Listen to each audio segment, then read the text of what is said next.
Uma herança milionária que dividiu uma família. Os irmãos Bernardo e Patrícia viraram inimigos na justiça após a morte da mãe. A gente vai pro hospital já.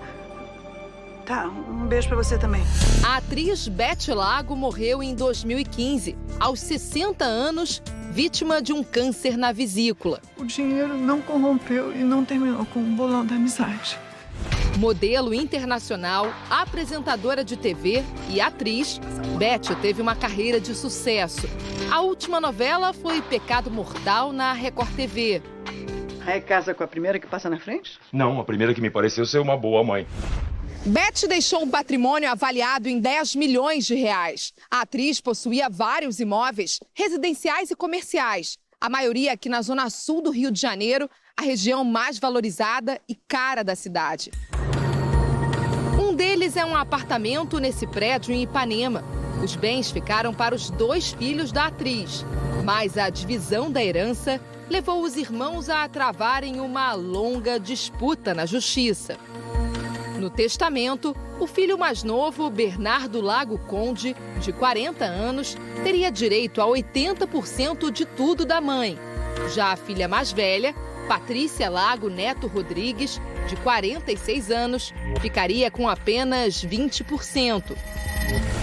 Este advogado especialista em direito de família explica que, mesmo que haja um testamento, a divisão teria que ser igual para os dois. Pagas as dívidas do inventário, então se você falece e deixa dívidas, o seu patrimônio paga as dívidas e o que sobra é dividido igualmente pelos herdeiros. Patrícia não concordou com o testamento e entrou com um processo na justiça pedindo a anulação. Ela alega que o documento foi manipulado pelo irmão. O testamento teria sido assinado por Beth no mesmo dia da morte dela. Segundo Patrícia, a mãe já não estava consciente. A advogada que representa Patrícia não quis gravar entrevista. Por telefone, confirmou que laudos médicos atestaram que a atriz já estaria debilitada e com quadro de confusão mental grave quando assinou o documento. Se o judiciário entender que ela não tinha entendimento do que estava fazendo, essa doação, mesmo tendo sido feita por escritura pública, ela corre risco de ser anulada. O Domingo Espetacular teve acesso a documentos do caso com exclusividade. Em uma ação contra o irmão, Patrícia pede à Justiça que Bernardo seja removido do cargo de inventariante com urgência e que ela assuma a administração do patrimônio. No documento, Patrícia argumenta que o irmão deixou de praticar atos necessários para a boa administração dos bens. Esta advogada explica que a troca é possível. Se ficar comprovado que essa gestão não está sendo bem feita, né? É um cargo super importante porque um patrimônio mal gerido, mal administrado, ele vai se dilapidando, né? No processo consta que Beth Lago possuía dívidas, inclusive de cartão de crédito, impostos e taxas referentes a imóveis e empresas, e que Bernardo não tomou nenhuma providência. De acordo com a denúncia da irmã, Bernardo também não estaria pagando os custos de manutenção dos bens. Imóveis que estão vazios e que não tiveram IPTU e condomínio pagos nos últimos anos. Os valores já ultrapassam os R$126 mil.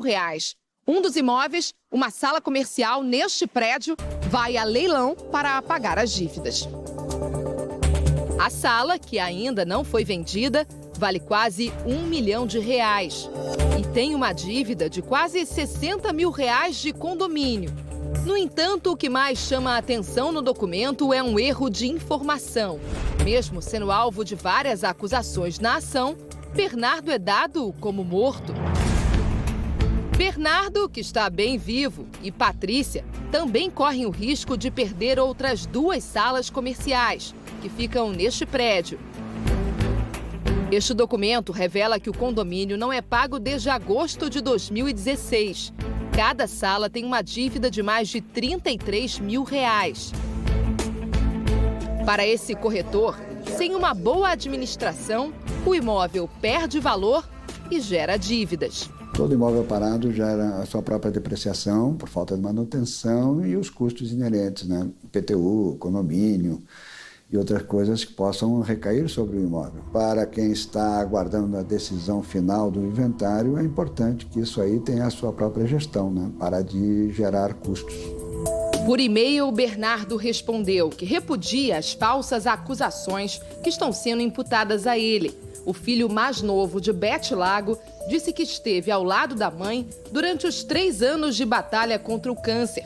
Sobre o testamento, Bernardo também escreveu que foi por vontade própria, 2 semanas antes de morrer, que Beth decidiu fazer o testamento, que nesse ato não foi influenciada por ninguém.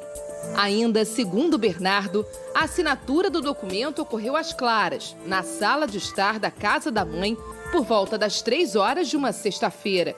Ele diz que todos que estavam presentes puderam presenciar a leitura na íntegra do testamento e, na sequência, todas as assinaturas foram concluídas. A briga dos irmãos repercutiu entre os fãs de Beth. Herança é uma coisa que parece que divide muito as pessoas, né? As pessoas se transformam quando tem dinheiro envolvido. Muito triste. Acho horrível que eu tenho esse problema na minha família. Então a briga está rolando há anos. E é por causa disso, por causa de dinheiro. Só isso, acho isso aí horrível. Cláudia vive uma situação semelhante. Há 14 anos ela briga na justiça por uma parte da herança do marido. A publicitária conta que por 15 anos eles tiveram uma vida tranquila. O marido morreu em 2005 e para pagar as despesas com o inventário foi preciso vender a casa onde viviam. O imóvel estava no nome de Elísia. Foi aí que começaram os problemas com os filhos dele. Na escritura, meu marido colocou a cláusula de a não propriedade minha e o usufruto dele. Então, foi possível vender esse imóvel. Mas, primeiramente, eu comuniquei à filha mais velha. E a escritura de 2 terrenos em Ilha Comprida, que eu havia ganho de presente no ano de 94. Eu ligava para saber do inventário, não me retornava. Deixava recado com a empregada, também não me retornava. Foi quando eu tive que contratar um advogado para entrar com os meus interesses.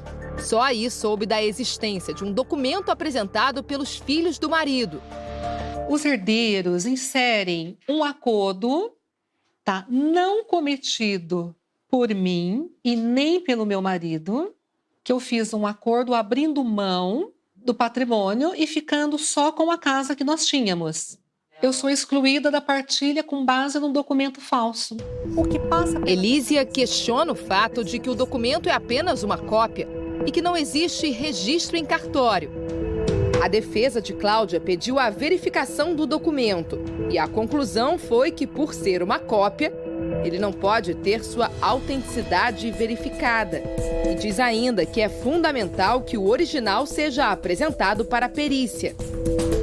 Diante desse quadro, ela contratou uma advogada criminalista. Já estamos em recurso especial, entramos com uma ação rescisória e estamos finalizando o inquérito policial para poder trazer os herdeiros, para poder responder sobre esse termo de acordo, suposto termo de acordo que eles falam que o pai fez com a minha cliente Elísia Cláudia dos Santos. Os enteados de Elísia alegam, inclusive, que o casal tinha se separado. A publicitária nega essa informação. Segundo este advogado, isso pode ser o ponto-chave do processo. No fundo, o que importa nesse caso? Se ela estava em união estável no momento do óbito ou se ela não estava em união estável no momento do óbito. E isso ela vai provar com testemunhas de vizinhos, com contas de telefone no mesmo endereço, com contas bancárias no mesmo endereço. O advogado designado pela Justiça para cuidar do testamento de Aristides questiona as alegações de Cláudia. O prazo para a ação rescisória já havia sido ultrapassado, o prazo legal é de 2 anos, a contar do trânsito em julgado, e hoje nós temos 5 anos a contar desse trânsito. E a questão da falsidade que ela alega jamais foi objeto do incidente próprio naquele processo lá de 2013.